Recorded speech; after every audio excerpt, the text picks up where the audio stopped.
We're doing it together. Oh, and we have Arachne versus Katsu, and there's a young man down here, one young Brodie Spurlock. I've heard of that guy. I have also heard of that guy. I walked up to him earlier on today at the start of the day.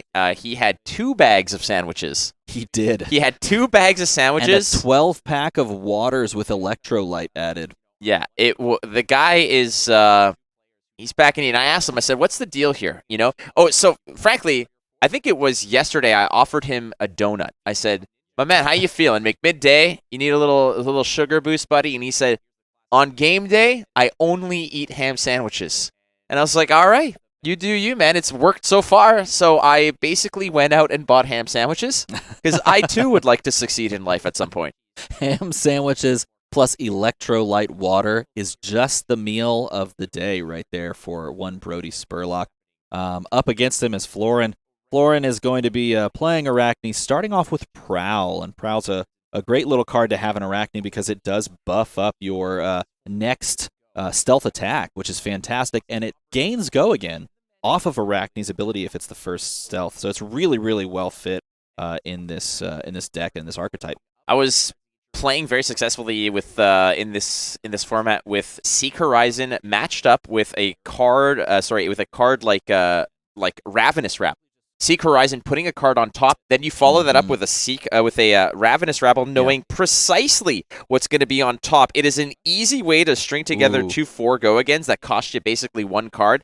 It was a really, really great combo here, but there's the Seek Horizon. This is great. Look at this. He's got a Spike with Frailty that he plays. So on turn 0, you'd be hard-pressed to just like throw your hand at cards, but when you're up against a go-wide hero like Arachne, you want to be judicious with when you throw those. So you want to just throw a card for their first 3, throw a card for any daggers or anything like that. It's turn 0. I'm going to draw up, but here we have throw the card out in front of it, and now you're going to take a Frailty token into your turn, which is a fantastic hit on turn 0. And Brodie looking to mitigate some of that damage with Seeker's activation. Florin-Christian Loghin, I believe, from the first Pro Tour had a great showing there as well. Brodie Spurlock, no need to pump his tires anymore. He has just been a top 8 threat in every tournament that he's basically played, winning so many Battle Hardens, so many other tournaments. He's still waiting for the big one though, and this might be it at 8-1. A lot of players are out there are fully aware that this unassuming, just joyful young man is an absolute assassin in the field. Yeah, he is indeed. Today playing Katsu, not the assassin, in hero choice. You know what I mean. But basically the same thing. It's the same thing. Now, what a great turn 0 for Florin. He's able to push extra damage, give a Frailty, which makes it really awkward on turn 1 for Brodie. Can't swing those weapons. And then also Arsenal, a Seek Horizon, which can pair very nicely with Arachne because it can gain go again by just basically topping a card from your hand. So at this moment, Brodie is really locked into playing from hand, again, because of the Frailty token, but that's not a bad start here, as we are going to be playing a Seek Horizon, I believe. He's going to put a card on top. So starting off with some go-again action, is that how much is that representing? What is that? I believe it represents for 4. Now, I don't know why they're putting the 1 on. Perhaps that is just the active attack that we are watching. They've put a die on every single attack thus far down the combat chain as players have progressed. So perhaps we're just indicating what attack we're blocking, what attack we're reacting onto, perhaps. But there are some interesting side case interactions where you've already used something like, for example, Fleetfoot Sandals can actually attack react onto something on the combat chain, even if it's previously done. It won't affect it in some respects, but in others it will. So perhaps that's what that die represents here, blocking that out, though, and coming in with a nice chunky red Destructive Deliberation, which, if it hits, gives you the Ponder token and a card possibly in Arsenal. Now, this is a great way to sort of close out again. When Brodie Spurlock was basically locked out of his Kodachis, he did manage to string together 9 damage with 1 card pitched away, 1 card put on top. That's no problem. It is what it is, but he knows what that card's going to be.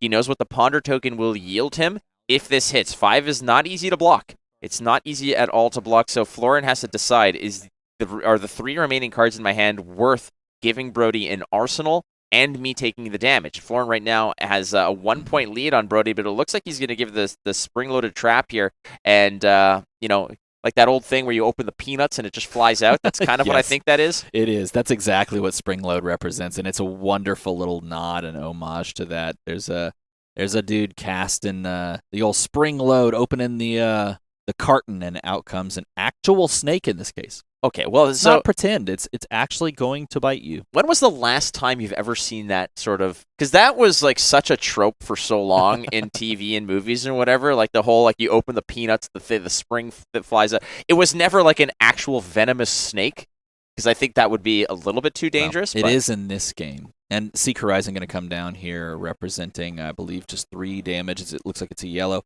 I imagine we don't see the top here. We probably just leave the card in hand. Don't give this go again so that we can arsenal that card there. Try to play a 5-card hand. I'm really curious what that extra die is representing. We'll get some information for you. Ultimately, it's a 3 attack. It's a yellow Seek Horizon, putting a card on top. 3 go again is what Brodie's on the hook for over here.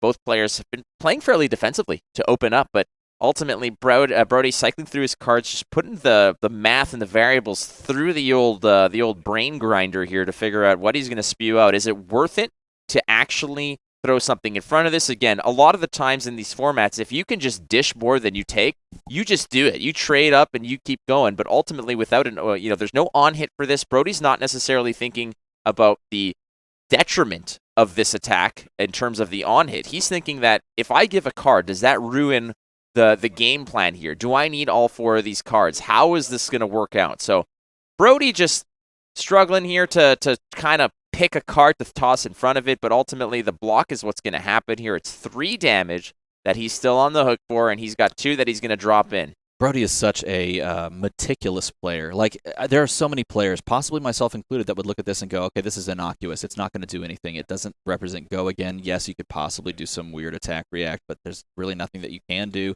and you're just going to arsenal the card. So why donate cards? But Brodie's looking at every turn and every turn cycle, trying to see, okay, what is my maximum play from hand? And in this case, it's going to be, I'm going to protect all my life I have. I'm going to play efficiently. Throw feisty locals out there, because they are quite feisty. They can deal some damage. They are uncomfortable. And arsenal this card. And that is the line that Brodie takes, instead of just saying, yeah, that's fine. Give me the damage. Sometimes that's the best play to do, is just to say, you know what, I don't think that accelerating the game and shedding life is the right way to go here. Who knows what you have? I think that this is the most efficient way to do it. I'm just going to protect my life total. Yep. I'm going to throw a very cost-efficient card at you and just play for a 5-card hand next turn. I'm not necessarily scared of the damage that's coming in, but ultimately I want to make sure that I'm really throwing the right recipe at you. I want to make it hurt is what Brodie's doing over here. So he's going to protect his life total, as he said, and again, both players are really coveting their life totals. And this is the first opportunity we've actually seen a Spider's Bite come into play this entire game, basically.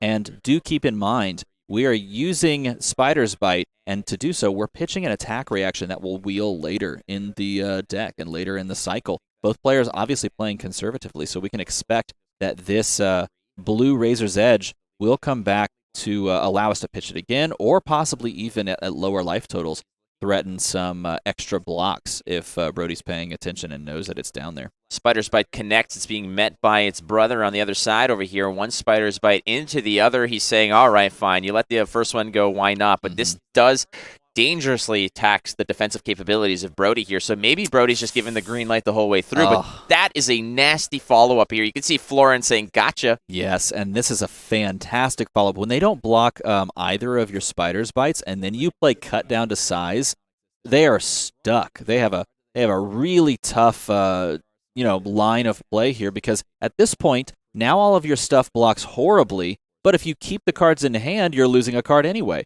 And so being stuck in this scenario is why sometimes we see players block that second Spider's Bite, kind of waste the first Spider's Bite's effect by chucking a card. And here we are going to chuck a card from hand. And, well, we were saying playing very conservatively, but all of a sudden, there's the life total dropping down to 9. I believe the scientific term is filthy.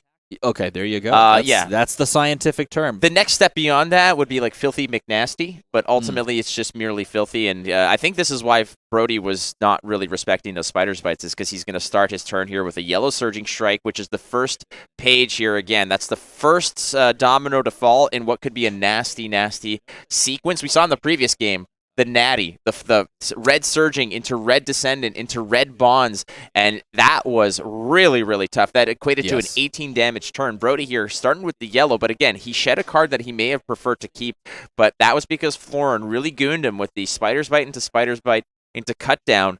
But Brodie's doing his best here to fight back. Finally, some of those life totals are being peeled away. Now, this is an interesting spot because we do see, I believe we caught in Florin's hand the presence of a Piece of Mind, and that could really stymie a turn where Brodie's perhaps hoping that this connects and then he can go and find the next piece. But if he's already got a natural combo line set up with the Arsenal, which has been there for several turns, and a card in hand, he might just have what he needs to line it up anyway and present something like 4 damage here, 5 damage on Descendant Gust Wave, and possibly a Bonds of Ancestry that could follow this up and really make that natural combo just go off. I think here, in terms of what Florin's looking for now, if this was classic constructed, that makes sense. How many follow-ups are already in there? Do you have it? What are the odds? I think what Florin here is considering is not necessarily, okay, how many do you have left in your deck? Because you don't know. It's draft. I think what he's looking for here is, okay, if you do get to Descended and then get into Bonds, what are you going to peel out of your deck? What's the end game of this combat chain? I think the question he perhaps could be asking himself is, okay, do I just Peace of Mind now? Because if I Peace of Mind this, then you can't natural search, right? And there's the Katsu effect. And if he's able to just go search out what he needs, then I could have Peace of Minded here, stop this search from happening, and this turn could have been innocuous. But now, not Peace of Mind here means now we have the combo set up, and there's the red Descendant Gust Wave, which is going to present 5 with Go Again. And depending on that Arsenal, this turn could go super wide. You know what I heard? I heard that some of the Polish team that were really high on Katsu, some of them actually brought Pummel into the Katsu list. Think about it. It's not just the surging. Descending Gustwave has a two costs on it. They were there, like, we rolled like it wasn't that. Oh, he went and got Bonds. Excuse me. He went and got Bonds. And so he had the Descendant in the Arsenal. So, yes, it was lined up, and it was the search was going to happen this combat chain or the other combat chain because, yes, you can pummel Bonds. Yeah, it was the Bonds. Sorry, that's my bad. Yeah, the 2 cost on Bonds. I have seen that, and I thought that it was a very unique choice. They're like, yeah, it's just like a one of, just in case. Yeah. Sometimes it just surprises people, and they might think, if you're playing 1, the first thing that players will do is immediately think 3 and then start playing around things. So a very fascinating approach from the Polish team. But here we are, again, the natty. It starts with the yellow surging into Descendant. There's Bonds. This is the combo that you are looking to prevent with one of those Peace of Minds. And unfortunately, it didn't matter if you tried to use a Peace of Mind from hand to stop the damage on the first combat chain link or on this, because he did actually have the Descendant, and it was the decision between whether or not I use Peace of Mind to try and stop the, go grab the Descendant, ended up being irrelevant. And at this point, maybe Florin's looking at his hand thinking, okay, what is the max I can push here?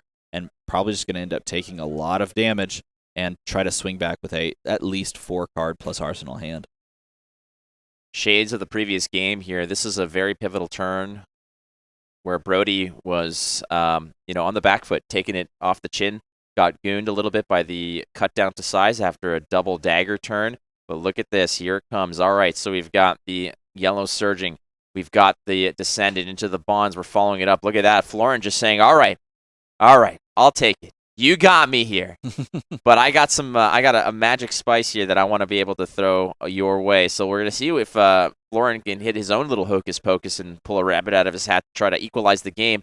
And then if we get to that magic spot where both players are like 1 or 2 health, I think, Brodie has an advantage in terms of the cheaper attacks, but Florin has the advantage of non-conditional go again off of the daggers. So both players can lean on one or the other. It's going to chuck in, and then this is a fantastic little plunge here, representing even more damage from the daggers. And, of course, you're here now floating the resources necessary for one of those daggers. And if this is allowed to hit, then that dagger is now coming for an extra point, trying to lower your opponent's life total. And you still got a card in hand, a card in arsenal as well. As it stands here, it's on Brodie. Brodie does have the luxury of taking it a little bit if he needs to. Dagger going to look to perhaps close out the chain here.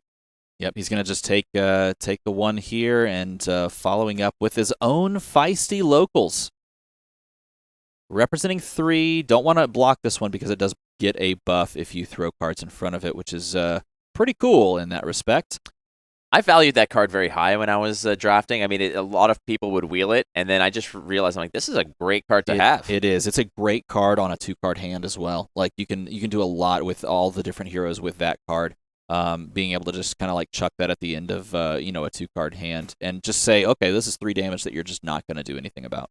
Both players now leaking cards like crazy. As you can see, their decks are just dwindling. But ultimately, now it comes down to who can kind of win the knife fight. Well, and this is the great spot to be in for Brodie because you do have your opponent at 2, and that's essentially Kodachi lock range because now you're going to consider as Florin donating a card every single time a Kodachi comes out. And this is what we saw with the last game, that game wrapping up with a fun little hurl play to close it out. But if you go to 1, you're now dead to hurl unless you're holding damage prevention in the form of brush off.